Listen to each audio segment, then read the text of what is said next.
Começo dizendo que se alguém me perguntasse qual foi a noite mais estranha do meu plantão no Einstein, eu teria respondido que foi aquela em que uma paciente tentou fugir da UTI. Ou a vez em que um pai desesperado quebrou uma porta porque achou que o filho tinha parado de respirar. Mas nada disso chega perto do que aconteceu no setor infantil, do 7º andar, numa noite comum que virou tudo menos isso. Trabalhar como segurança em hospital grande é aprender a diferenciar barulhos normais de barulhos que não deviam existir.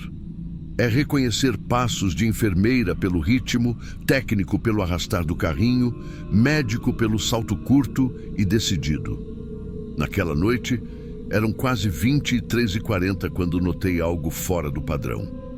Silêncio demais, parado demais, como se o corredor tivesse decidido prender a respiração. E foi nesse silêncio que vi os 2 palhaços. Atrás do vidro que separa a ala de brinquedoteca do corredor principal, eles passaram como se estivessem atrasados para uma apresentação, mas sem correr. Não estranhei na hora, porque, em datas comemorativas, o hospital contrata recreadores fantasiados. Já vi super-herói, princesa, até um mágico que fazia truques com lenço descartável para as crianças rirem. O que eu nunca tinha visto era recreador naquele horário. Fiquei parado por um instante, observando. Os palhaços eram diferentes dos comuns. Roupas limpas, mas não coloridas, mas puxadas para tons claros, maquiagem discreta, quase apagada. Caminhavam devagar, sem arrastar o pé, e não conversavam entre si. O que chamou mais atenção, porém, foi o crachá inexistente. Nenhum dos 2 usava nada pendurado no pescoço. Segui o instinto e comecei a andar na direção deles. Quando virei à esquerda para alcançá-los, já estavam parados diante da porta de um dos quartos pediátricos. Não fizeram menção de entrar, apenas ficaram ali, imóveis, como se estivessem esperando algo acontecer. "Boa noite", anunciei, mantendo a postura profissional. Nenhuma reação. Aproximei-me mais, atento. O hospital inteiro utiliza piso emborrachado naquela ala, mas mesmo assim era de se esperar algum som. Nada. Eles pareciam flutuar. Antes que eu chegasse a menos de 2 metros, ouvi uma porta bater ao fundo. Uma menina de uns 7 anos saiu do banheiro do corredor, chorando. Os olhos estabanados, a respiração curta, as mãos tremendo. "Eles me chamaram pelo nome", ela disse, apontando para os 2. Nesse instante, os palhaços se viraram para mim ao mesmo tempo. Não correram, só andaram mais rápido do que deviam. O senso de urgência me chutou de dentro para fora. Corri atrás deles, avisando pelo rádio que tinha uma movimentação irregular no setor infantil, possível violação de protocolo. Mesmo assim, algo na forma como se moviam me deixava desconfortável. Era como perseguir gente que já tinha ensaiado cada passo. Eles viraram no corredor proibido do setor cirúrgico, área restrita, porta com aviso claro, acesso controlado. Ninguém entra ali sem autenticador ou sem ser autorizado pela equipe de plantão. Mesmo doando sangue, você não entra naquele setor sem passar por alguém. Só que os palhaços nem hesitaram. Passaram pela barreira como se soubessem que não haveria ninguém naquele minuto específico. Comuniquei no rádio o que tinha visto. Do outro lado, a enfermeira respondeu que estava mandando reforço, mas que demoraria alguns minutos porque a equipe estava presa numa checagem de estoque do bloco cirúrgico. Continuei atrás deles. Ao dobrar o corredor, não os vi mais. Só encontrei uma porta lateral, usada apenas por funcionários da esterilização, balançando levemente, como se tivesse acabado de ser empurrada. Empurrei com a mão e entrei. O cheiro de desinfetante era forte. O ambiente ecoava até respiração. Foi ali que encontrei os 2, finalmente encurralados no fim do corredor, perto do centro de esterilização. Eles pararam como se estivessem esperando que eu chegasse. Um deles levou a mão até a boca, colocou o dedo na frente do capacete e fez o gesto universal de silêncio. Naquele segundo, senti que não estava mais lidando com recreadores perdidos ou visitantes descuidados. Aquilo era outra coisa. A equipe de plantão chegou logo depois, chamando meu nome do corredor. Me virei por reflexo, e quando voltei o olhar, os dois já não estavam. Não havia saída, não havia porta, não havia nada que justificasse terem sumido assim. Só que o corredor agora tinha detalhes que antes não tinham chamado a atenção. Uma chave improvisada caída perto da porta lateral. E a porta, que deveria estar trancada, estava aberta. A supervisão foi acionada.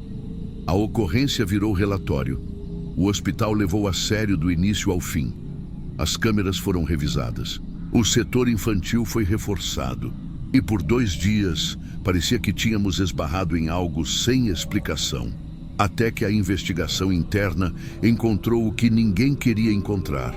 Os 2 palhaços não eram recreadores, não eram visitantes, não tinham entrado por acaso. Eles vinham testando rotas de fuga há semanas, entrando e saindo como se fossem parte do hospital. Passavam por setores infantis justamente porque chamavam menos atenção perto de crianças. O Einstein tenta deixar aquele andar menos pesado, então ninguém estranha fantasia, decoração ou voluntário vestido de algo. O objetivo deles não era criança alguma. O alvo eram medicamentos de altíssimo custo, usados em tratamentos delicados, alguns com valor suficiente para mudar a vida financeira de qualquer pessoa. Roubos assim não são feitos por gente amadora. São planejados, estudados, ensaiados. E segundo a segurança interna descobriu, aqueles 2 já tinham acessado áreas estratégicas em outras noites, sempre com roupa discreta e passos lentos. Nunca chamavam atenção, nunca interagiam. Apenas observavam horários, câmeras, deslocamentos de equipe, turnos, revezamentos.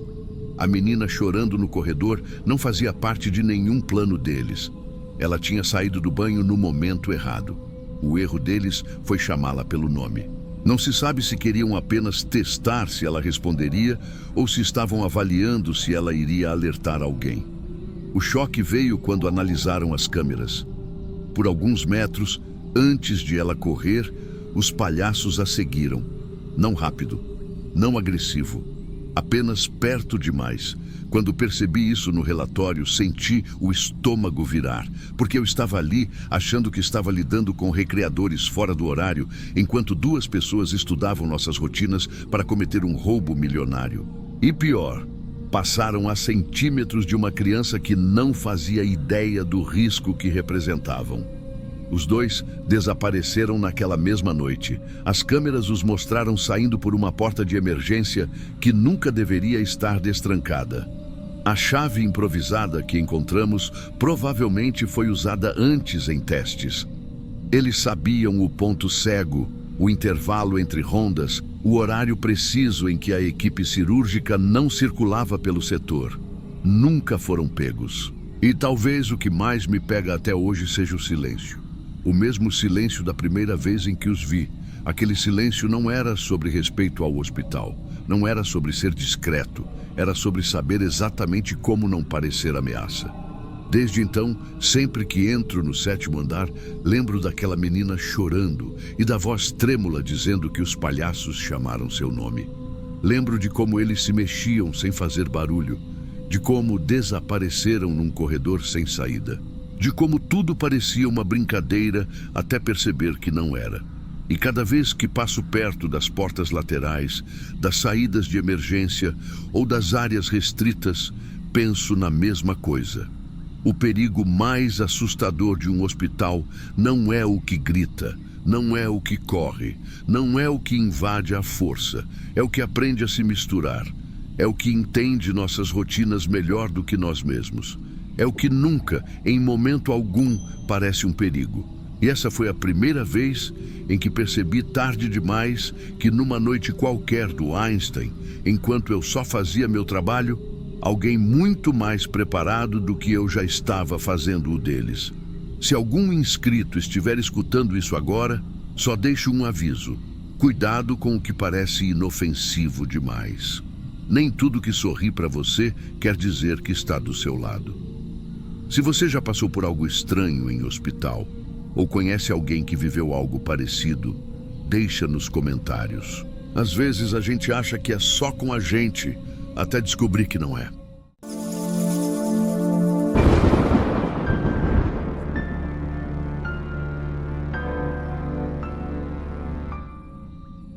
O turno da noite no museu sempre foi considerado o mais tranquilo. Tão tranquilo que quando me colocaram ali, disseram que era quase um prêmio para quem aguentava trabalhar em pé o dia inteiro. Eu entrava às 11, saía às 6, fazia as rondas, conferia portas, sensores, câmeras e passava o resto do tempo ouvindo o prédio respirar, porque prédio velho respira. Quem trabalha em um sabe. O Museu Histórico Municipal ficava numa construção do começo do século passado. Pé direito alto, corredores longos, salas amplas, cheiro de madeira antiga misturado com produto de limpeza. Durante o dia era cheio de gente, escola, turistas, visitas guiadas. De noite virava outra coisa. Não dava para explicar direito, mas parecia que o lugar ficava maior quando ficava vazio. Naquela semana, eu estava sozinho no turno. O outro vigilante tinha sido afastado depois de uma queda estranha na escadaria de serviço. Disse que escorregou, mas o jeito que ele saiu do prédio branco, sem olhar para trás, deixou todo mundo meio desconfortável. Na primeira noite, nada fora do normal. Fiz a ronda, conferi portas, sensores, voltei para a salinha de monitoramento. Câmeras antigas, imagem granulada, mas funcionavam. Foi ali que eu vi a escultura pela primeira vez. Ela ficava na sala 3, ala de arte sacra. Uma mulher sentada, mãos apoiadas no colo, rosto sereno. Escultura em tamanho real, pedra escura, pesada. Sempre esteve ali, virada de frente para a entrada da sala. Eu sabia porque já tinha passado ali dezenas de vezes. Naquela noite, quando passei pela câmera, algo me fez voltar à imagem. A cabeça dela parecia levemente inclinada para a esquerda. Não muito, coisa mínima. Pensei que fosse sombra ou ângulo da câmera. Ignorei. Na ronda seguinte, passando fisicamente pela sala, parei na porta. A escultura estava diferente. Não dava para explicar direito, mas ela não estava mais exatamente como antes. O tronco parecia levemente torcido, como se estivesse virando o corpo. Não era coisa grande, mas era suficiente para causar aquele arrepio que sobe pelas costas, sem pedir licença. Cheguei mais perto. Toquei a base. Fria, sólida, pesada. Não havia como alguém mover aquilo sozinho, muito menos em silêncio. Naquela noite, fui embora com a sensação de estar sendo observado o tempo todo. Na segunda madrugada, a coisa ficou séria. Logo no início do turno, reparei que a escultura estava voltada diretamente para a porta da sala. Antes, ela ficava em diagonal. Agora, encarava quem entrava. O rosto, que antes parecia neutro, estava mais definido sob a luz fraca. Os olhos esculpidos davam a impressão de acompanhar qualquer movimento. Tentei rir disso. Falei sozinho, coisa de gente cansada. Mas quando voltei para a sala de monitoramento, as câmeras começaram a falhar justamente naquele setor. Não era queda total. Era como se alguns quadros simplesmente pulassem. A imagem dava um pequeno salto, voltava, pulava de novo. Às 3 da manhã, ouvi um barulho seco. Algo entre pedra raspando e um passo contido. Veio da ala da escultura. Peguei a lanterna. Caminhei devagar. O som do meu coturno ecoando demais naquele silêncio. Quando cheguei, o chão estava limpo, nada fora do lugar. Mas a escultura, ela não estava mais no centro da sala. Estava a alguns metros à frente, mais perto da porta. O estômago gelou. Eu sabia que ninguém tinha entrado. O alarme não disparou. Nenhuma porta foi aberta. Nenhum sensor acusou movimento. Naquela madrugada, eu não consegui ficar ali dentro. Fiquei no corredor, sentado, olhando a porta fechada da sala, como se ela pudesse se abrir sozinha a qualquer momento. Na noite seguinte, tentei agir como se nada estivesse acontecendo, mas algo em mim já sabia que aquilo estava errado demais. As câmeras começaram a registrar algo novo. Entre um frame e outro, a escultura parecia mudar de posição. Não se movia suavemente, era como se desaparecesse de um quadro e surgisse alguns centímetros à frente no próximo, como se o tempo pulasse. Quando fui até lá, ela estava de pé, não apoiada, não escorada, de pé. As pernas, que antes estavam dobradas na posição sentada, agora estavam esticadas. O corpo levemente inclinado para frente, a cabeça apontada direto para a porta por onde eu entrava. O ar ficou pesado. Eu senti vontade de sair correndo, mas alguma coisa dentro de mim dizia que eu precisava ficar. Como se eu virasse as costas, algo fosse acontecer. Foi quando ouvi passos. Não vinham de trás de mim, vinham de dentro da sala. Passos lentos, irregulares, arrastados. Meu corpo travou. O rádio no meu peito chiou, como se alguém estivesse respirando do outro lado. Dei 2 passos para trás, tentando manter os olhos fixos na escultura. Ela não estava mais ali. A sala estava vazia. O som continuava. Mais perto, mais pesado. Corri pelo corredor, sentindo o coração bater tão forte que parecia querer sair do peito. Atravessei a ala, virei a esquina e entrei na sala de controle, batendo a porta com força. Tranquei. Encostei as costas na parede, tentando recuperar o fôlego. Foi aí que ouvi a maçaneta. Ela girava devagar, não como alguém tentando abrir. Era como se alguém estivesse testando o peso da porta, sentindo o metal, brincando com a fechadura. A câmera da sala mostrava o corredor vazio. Mesmo assim, a maçaneta girava. De repente parou. Silêncio absoluto. Fiquei ali até o amanhecer, sem coragem de sair. Quando a equipe da manhã chegou, me encontraram sentado no chão, encostado na parede, ainda segurando o cacetete com força demais. Contei tudo. Ninguém riu, ninguém duvidou. Quando fomos até a sala da escultura, ela não estava mais lá. Sumiu.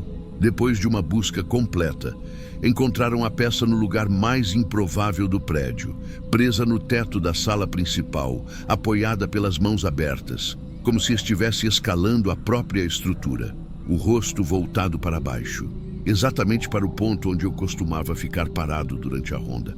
O museu foi fechado naquela semana. Disseram que era por problemas estruturais, risco de queda, essas coisas.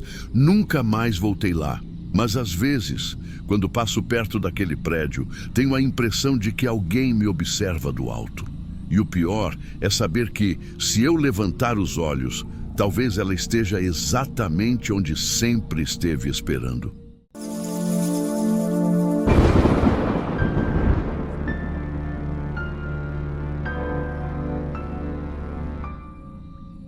A estação estava fechada fazia mais de 20 anos.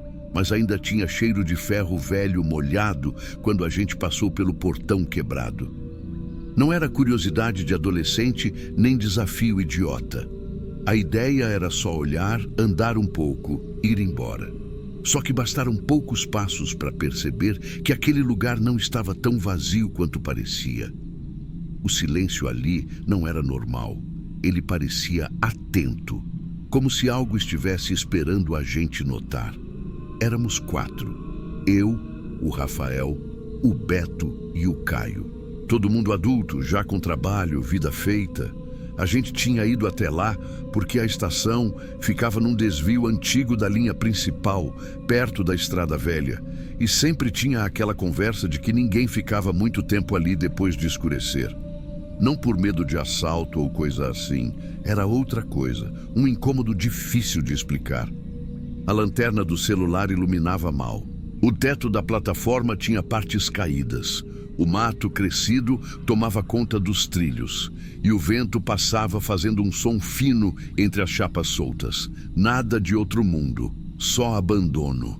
Ainda assim, o corpo parecia saber que não devia ficar ali. A gente caminhava devagar, pisando entre os dormentes, quando o Rafael parou de repente. "Vocês estão vendo isso?" Ele falou baixo. Apontei a lanterna para frente, achando que era só mais um monte de entulho. Não vi nada. Só o trilho seguindo reto, sumindo no escuro. Ver o quê? Eu perguntei. Ali, ele insistiu. Tem um cara ali parado. Eu cheguei mais perto, forçando a vista. Nada. Só mato alto e o ferro frio do trilho. O Caio riu nervoso, dizendo que ele estava viajando. O Beto pediu pra gente parar de graça e ir embora logo, mas o Rafael não se mexia. Ele tá olhando pra gente, disse com a voz mais baixa ainda. Tá bem no meio do trilho. Foi aí que a coisa começou a ficar estranha, porque o jeito que ele falava não era de brincadeira. O rosto dele estava sério, travado, como se estivesse vendo algo que não fazia sentido.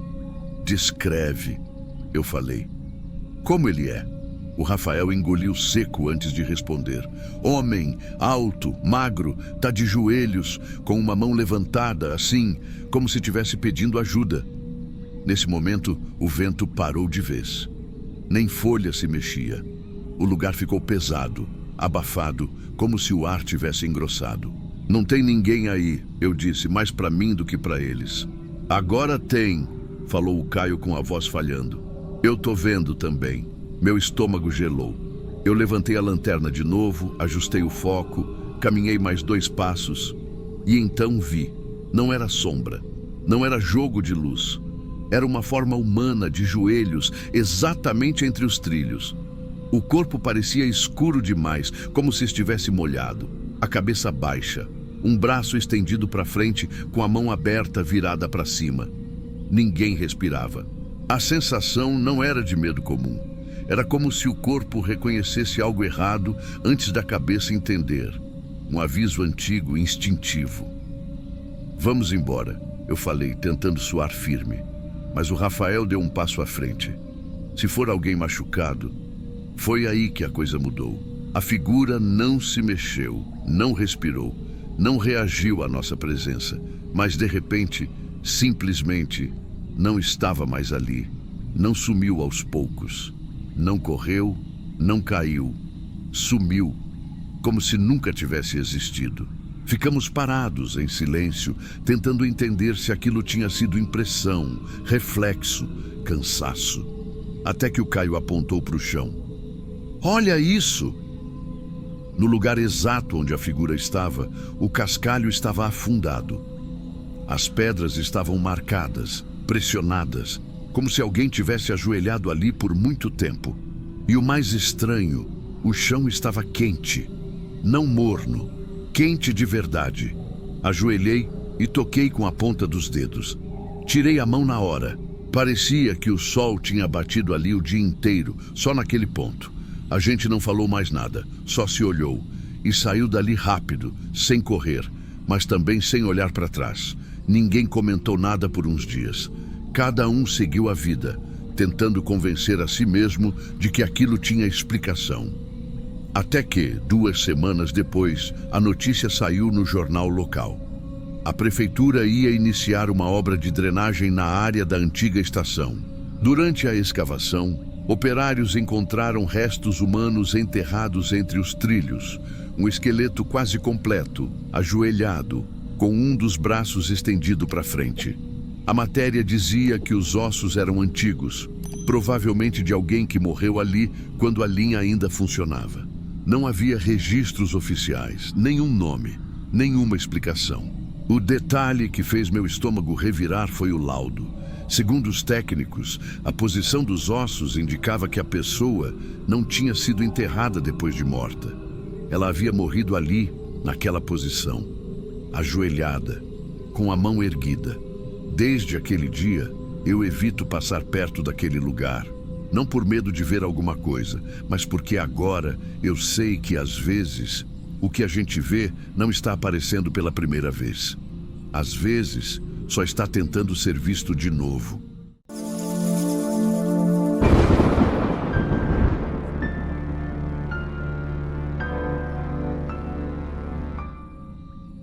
Numa UTI antiga, a gente aprende rápido a reconhecer o som das máquinas, como quem reconhece voz de amigo. Por isso, na noite em que o monitor do leito 7 mudou de ritmo sem aviso, Meu corpo reagiu antes da minha cabeça entender. O idoso estava dormindo quando fiz a última checagem. Dormindo, mas o bip acelerado gritava outra história, como se alguém tivesse mexido nele sem permissão. Eu estava de plantão fazia mais de 10 horas. Cansada, cabelo preso de qualquer jeito, e mesmo assim senti aquele arrepio que não tem nada a ver com exaustão. Era outra coisa. Só quem trabalha em hospital velho sabe do que eu tô falando. Tem hora que o ar pesa, que parece que o ambiente quer te dizer algo. Caminhei até o quarto 7 pensando no que podia ter acontecido. Confusão, talvez delírio. Paciente idoso às vezes levanta, às vezes se perde de si mesmo. Só que quando encostei no batente da porta, vi que a cama estava vazia. Vazia de um jeito que não combinava com o bip ainda marcando batimentos. Como se o monitor não tivesse entendido que não tinha mais ninguém ali. Abaixei o olhar e encontrei ele sentado no chão bem ao lado da cama. Pernas esticadas, mãos no colo, postura estranha demais para alguém que caiu. Não parecia queda, parecia colocação. Como se tivesse sido posto ali. Chamei pelo nome dele devagar, sem fazer barulho demais para não assustar. O homem virou o rosto como se eu tivesse acordado ele de um sonho ruim. Só que os olhos dele estavam distantes, como se olhassem alguém atrás de mim. Me deu um frio na barriga.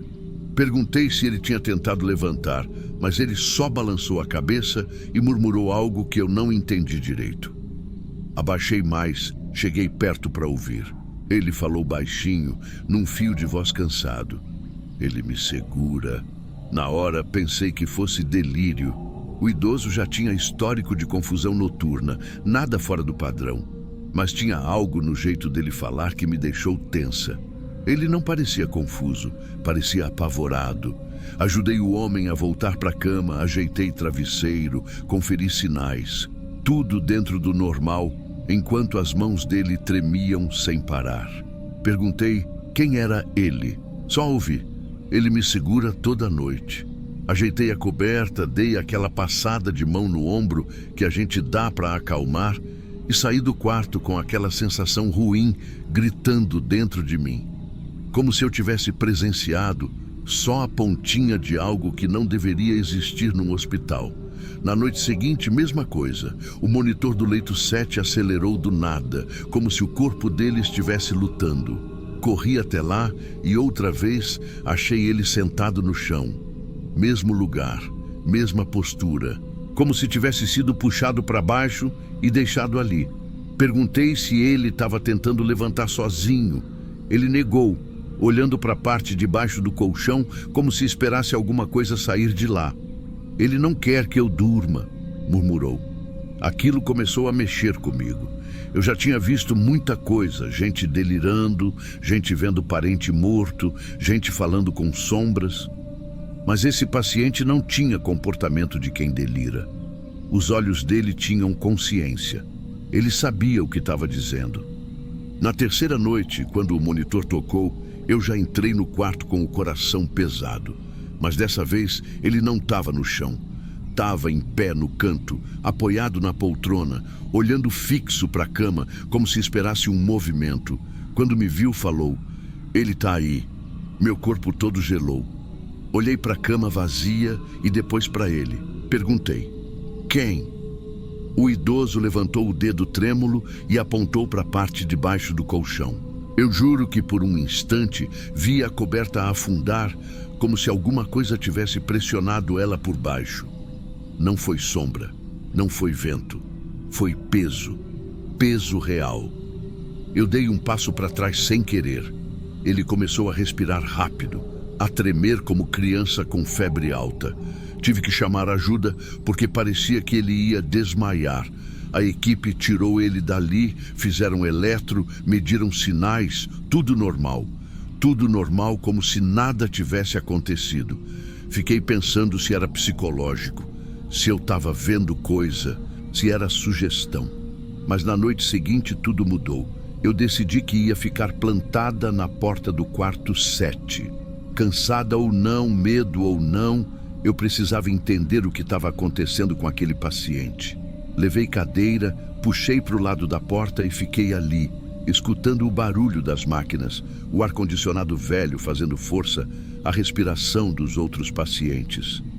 Quando deu mais ou menos 3 horas, sempre às 3, ouvi o monitor mudar de ritmo.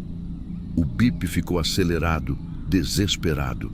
Levantei devagar, fui para frente da porta e olhei direto para a cama.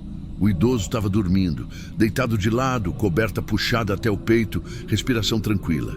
Eu ia entrar, mas alguma coisa me fez ficar parada, observando. Uma intuição ruim, dessas que crescem na barriga. Foi quando a cama afundou, assim do nada. Como se alguém tivesse sentado na beirada. Uma marca funda, pesada, puxando o colchão para baixo, mas sem ninguém ali. O ar saiu do meu peito. Antes que eu pudesse reagir, vi o corpo do idoso deslizar lentamente, como se mãos invisíveis estivessem puxando ele. Primeiro um movimento de milímetros, depois centímetros.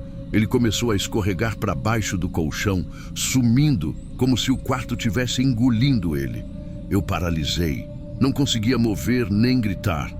Só consegui voltar ao mundo quando o corpo dele desapareceu completamente da superfície da cama. Aí sim, eu gritei. A equipe correu. Acenderam luz, mexeram em colchão, puxaram coberta, reviraram o quarto de ponta a ponta. Não tinha ninguém, nenhuma explicação física para aquilo. 30 minutos depois, enquanto ainda discutiam o que tinham visto, ou o que achavam que tinham visto, escutamos um barulho fraco vindo da poltrona. O paciente estava sentado ali, tremendo, olhos arregalados, murmurando igual nas outras noites. Ele me segura toda noite.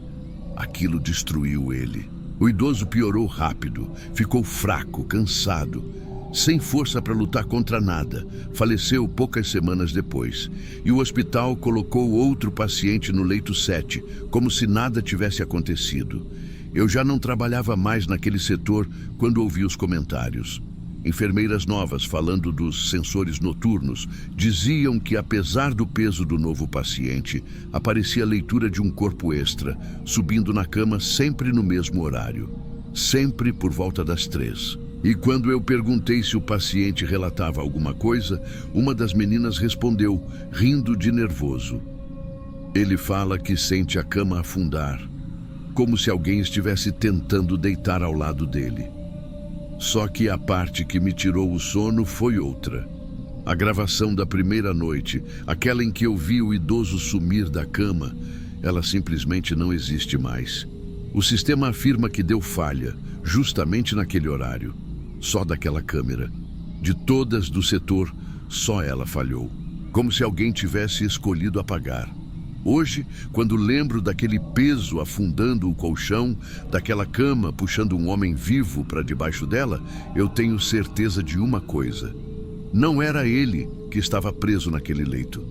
Era o leito que estava preso nele. E pelo que eu soube depois, continua preso em quem dorme lá até hoje.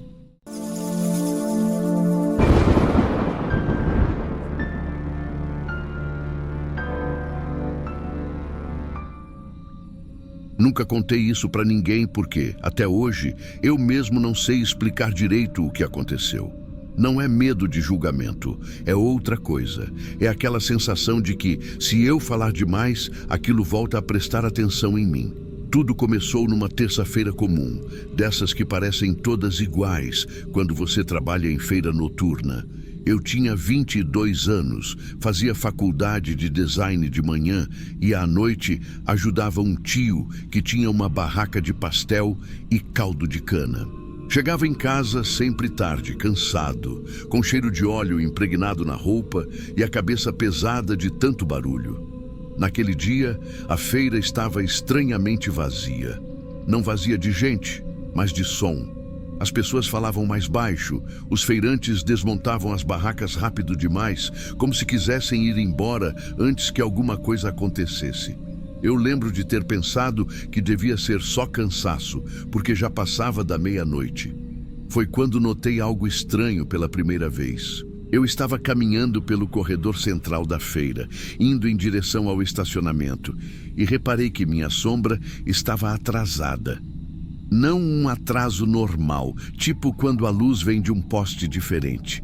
Era como se ela tivesse uma reação própria, demorando um segundo a mais para copiar meus movimentos. Parei. Ela demorou a parar. Dei um passo para o lado. Ela fez o mesmo. Depois, fiquei alguns segundos parado, observando aquela coisa no chão. O coração começou a bater estranho, acelerado, mas eu tentei racionalizar. Pensei que devia ser o cansaço, a luz ruim, o reflexo das lâmpadas antigas da feira. Segui andando, mas a sensação de estar sendo observado ficou comigo até o estacionamento.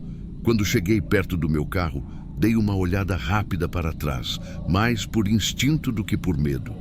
Foi aí que senti um frio subir pela nuca. A sombra não estava exatamente atrás de mim. Ela estava a alguns passos à esquerda, projetada de um ângulo que não fazia sentido com nenhuma fonte de luz ali. Parei de novo. Ela parou. Só que agora parecia estar olhando para mim. Não havia rosto, claro, mas havia uma inclinação diferente. Uma postura que não combinava com a minha. Eu estava ereto. Ela parecia levemente curvada, como se observasse. Entrei no carro rápido demais, com a sensação de estar sendo seguido. Tranquei as portas, liguei o motor e só então percebi que estava tremendo. Ri de nervoso.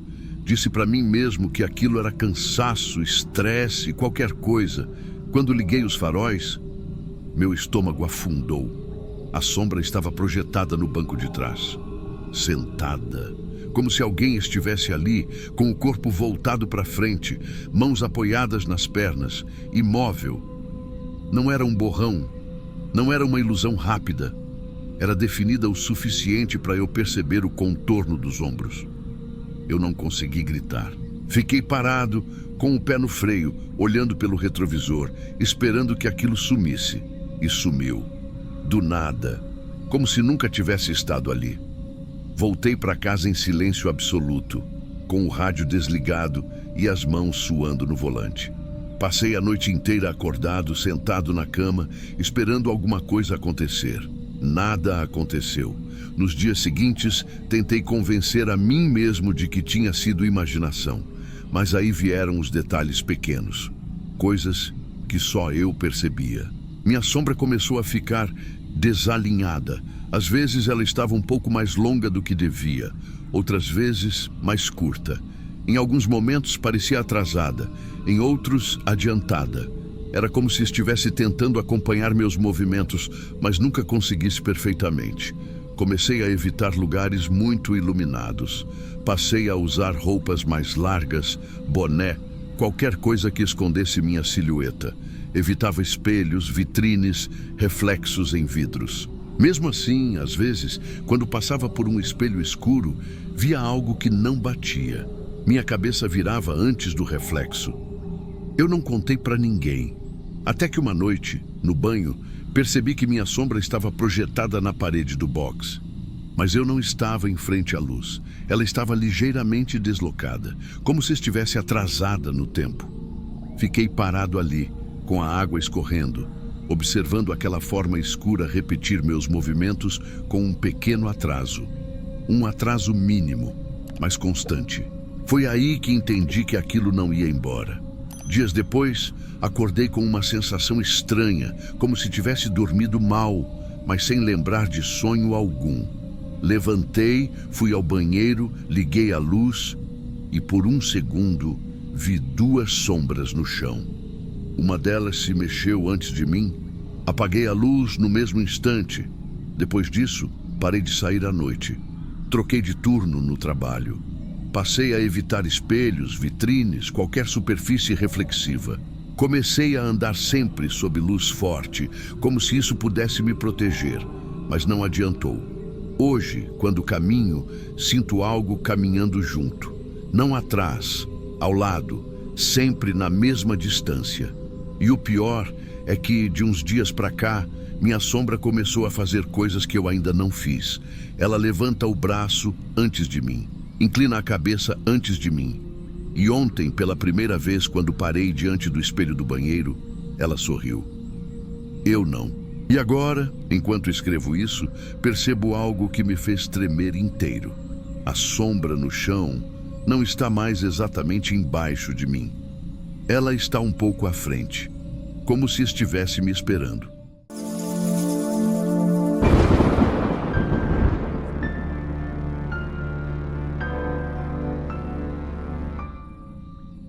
Estava quase dando o horário de passar o pano no salão quando escutei o arrastar daquela cadeira no fundo, a mesma de sempre, a da mesa encostada na coluna. O barulho veio limpo, direto, igual quando alguém se levanta com pressa. Só que ninguém tinha entrado pela porta. O sino não tocou, a campainha não vibrou, nada. A luz do letreiro até piscou nessa hora, como se tivesse visto o que eu não vi. Naquele instante, eu já sabia quem era. Ou pelo menos achava que sabia. Porque desde fazia mais de 3 meses que, nesse mesmo horário, por volta de 4 e pouco, o mesmo sujeito aparecia. Barba grande, roupa velha, cheiro de mofo que chegava antes dele. Sempre escolhia a mesma mesa, sempre pedia a mesma coisa, sempre deixava a mão espalmada na madeira, como se precisasse sentir que estava ali de verdade. Só que naquela noite, nem sombra dele. Fui andando devagar, pano molhado num balde que já estava quase esvaziando. O salão parecia respirar junto comigo, aquele silêncio abafado de lanchonete vazia. Quando cheguei perto da mesa, senti o ar mais quente, como se alguém tivesse acabado de levantar de um assento que segurou o calor por tempo demais. Passei a mão na madeira. Quente, quente mesmo. Esquentada por corpo, não por iluminação. E ao lado do prato de inox, tinha uma marca de dedo suja, fresca, como se ele tivesse deslizado a mão ali há poucos minutos. O pior é que eu conhecia aquela marca. Não de olhar, claro, mas de repetição. Todo santo dia eu limpava aquele mesmo gesto, aquele mesmo formato ovalado, comprido, que ele deixava sempre que apoiava o indicador antes de pedir o lanche. Dei um passo para trás, meio sem saber se chamava aquilo de paranoia ou de aviso. Porque por mais estranho que fosse, eu gostava daquele cliente. Se é que dá para chamar de cliente um sujeito que nunca apareceu em boleto nenhum, nunca passou um cartão, nunca deixou troco. Nada registrava. Nem entrada, nem saída, nem pagamento. E isso começou a me corroer. Na semana anterior, eu até pedi para o meu sobrinho instalar uma câmera bem virada para a mesa, escondidinha entre os refrigerantes. Resolvi conferir. Abri o notebook atrás do balcão, rebobinei, deixei o vídeo rodando no horário certinho. Era como levar um tapa seco no rosto. A mesa estava vazia. No ângulo da câmera, não tinha ninguém sentado. Nada se mexia. Nem cadeira, nem prato, nem a sombra torta dele. O pior, no áudio dava para escutar minha voz conversando com ele. Eu perguntando a comida, ele respondendo com aquele tom arrastado. O áudio registrava, mas a imagem não mostrava ninguém. Fechei o notebook na hora. Não queria engolir aquilo de novo. Desde então, fiz o possível para achar uma explicação lógica. Defeito no sensor, falha de gravação, ângulo mal ajustado. Só que nada explicava o jeito que o prato ficava sujo, o cheiro que ele deixava no ar, o calor que impregnava o assento. Voltei a me aproximar da mesa naquela noite, ainda segurando o pano. A cadeira estava levemente virada para trás, como se alguém tivesse se levantado rápido demais, igual ao som que eu tinha ouvido. E foi aí que vi algo que nunca tinha acontecido. O copo de vidro que eu deixava sempre virado de boca para baixo no canto estava em pé, cheio de água até a metade. Eu não tinha colocado água nenhuma. Meu primeiro impulso foi ir até a porta para ver se alguém tinha passado, mas o vidro da entrada continuava embaçado por causa da chuva antiga e não tinha marca de mão nenhuma. Quando voltei, a cadeira tinha mudado de posição. Não era muito, não, só um palmo, mas era impossível ignorar. Ela apontava agora para mim, Foi aí que a porta eletrônica fez aquele estalo estranho, como quando alguém empurra sem força. O letreiro piscou de novo. E o cheiro chegou primeiro. Mofo forte, impregnado, igual roupa guardada em caixa úmida. Hoje não, por favor. Saiu da minha boca sem eu nem perceber. Porque na noite anterior, esse cliente diferente tinha falado algo que me deixou sem reação. Amanhã é minha última noite. E eu não sei explicar porquê, mas aquela frase ficou martelando como se fosse contagem regressiva. Segurei o balcão para não parecer que minhas pernas iam dobrar. A sensação era de que alguém tinha acabado de passar do meu lado, tão perto que o ar mudou de temperatura. Olhei para a janela e o vidro estava começando a juntar gotículas só no canto esquerdo, exatamente onde refletia a mesa dele. Parecia respiração. Eu já estava com o coração batendo no pescoço quando escutei a voz. Baixa, rouca, atrás de mim. Eu disse que era a última. Virei tão rápido que quase derrubei o freezer pequeno. Não tinha ninguém, mas a porta do freezer, que sempre emperrava, estava aberta por inteiro. No ar, aquele cheiro de roupa molhada. A luz interna piscando no ritmo do letreiro lá fora. E o copo de água da mesa agora estava vazio. Me aproximei devagar, com a respiração cortada. O copo estava seco por dentro, como se alguém tivesse bebido cada gota. E o prato, que antes estava limpo, agora tinha farelos. Os mesmos farelos do lanche que ele sempre pedia, como se tivesse acabado de comer. Não dei mais 2 passos. Nem precisava. O assento estava quente de novo. Muito mais quente que antes, como se alguém tivesse permanecido ali por muito tempo. Me abaixei só para encostar a mão e ver se era coisa da minha cabeça. Não era. E foi encostando ali que eu vi, no canto da madeira da mesa, gravado na poeira fina que tinha acumulado, uma frase escrita com o dedo, tortinha, rápida. Obrigado por ter atendido. O pano escorregou da minha mão. Não sei explicar o que senti. Do lado da frase, a marca de um dedo enorme, o mesmo formato do dele. E no chão, bem no espaço entre a mesa e a coluna, 2 pegadas úmidas, como se alguém tivesse saído caminhando, mas só por alguns passos antes de desaparecer. A porta da lanchonete abriu completamente nessa hora, sozinha, igual quando ele chegava.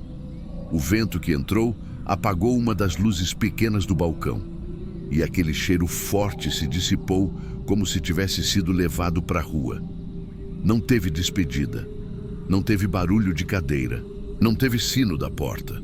Só as pegadas secando aos poucos e o assento ficando frio de novo.